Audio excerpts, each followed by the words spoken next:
আবু জেহেল মক্কার কাফেররা বলা বলি করতে লাগতেছে। তারা বলতেছে যে কিয়ামত আবার আসবে। আসলে বলেন, কিয়ামত কি অনুভব করার জিনিস? কিয়ামতের দিনটা হচ্ছে দেখার জিনিস, তাই কি না?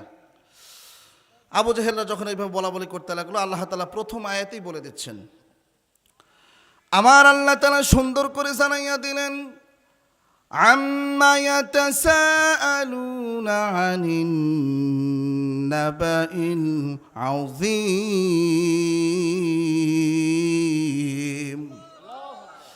আল্লাহ তাআলা সুন্দর করে জানাইয়া দিলেন, আম্মা, আল্লাহ প্রশ্ন ছুড়ে দিলেন, ও মক্কার কাফেররা, তোমরা দুনিয়ার জমিনে যেইটাই করো না কেন, তোমরা যদি তোমাদেরকে প্রশ্ন করো, তোমরা বলা বলি করো, কোনো সমস্যা নেই, কিন্তু আমি আল্লাহ তাআলা প্রথম আয়াতেই বলে দিলাম, আম্মা ইয়াতাসাআলুনা আনিন নাবাইল আযীম।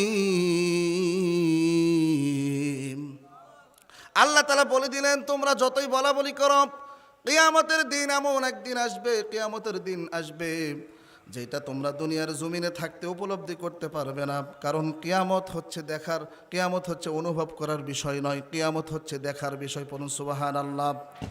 প্রিয় ভাইরা আমার, আল্লাহ রাব্বুল আলামিন এখানে সুন্দর করে জানাইয়া দিলেন, কিয়ামত আসবে, কিয়ামত আবির্ভূত হবে, কিয়ামত আসবে, কিয়ামত আসতেছে। এরকম রাসূল আকরাম সাল্লাল্লাহু আলাইহি ওয়াসাল্লাম বলেছেন যে আমি আর কিয়ামত এই দুইটা হচ্ছে এই দুই আঙ্গুলের তফাৎ, এরকম ফাঁক। পড়ুন সুবহানাল্লাহ।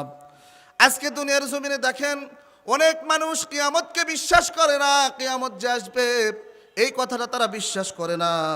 তারা বিশ্বাস করে এরকম অনেক বিষয় তারা বিশ্বাস করে। আল্লাহ তাআলা বলতেছেন যে আল্লাযী হুম ফীহি মুখতালিফুন।